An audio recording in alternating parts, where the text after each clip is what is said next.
యేసయ్య, నీ నామములలో ఒకటి ఆశ్చర్యకరుడు.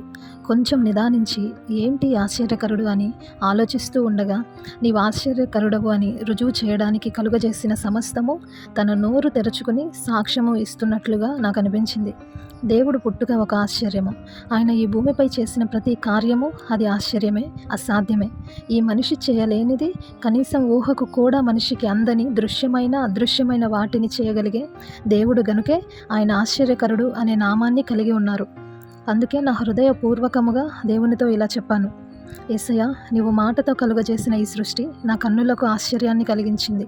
నీ చేతులతో నిర్మించిన ఈ మనిషి రూపము నా నిర్మాణాన్ని చూసి మరింత ఆశ్చర్యానికి నన్ను గురిచేసింది.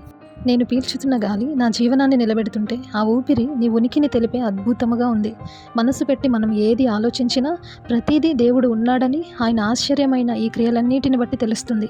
మన కంటికి ఆశ్చర్యకరుడుగా ఉన్నను మన మనస్సు నిలిపి ఆయన గూర్చి పరిశీలనగా వెతికితే దేవుడు ఉన్నాడా అనే ప్రశ్న ఎప్పటికీ నీ మనసులో రాదు.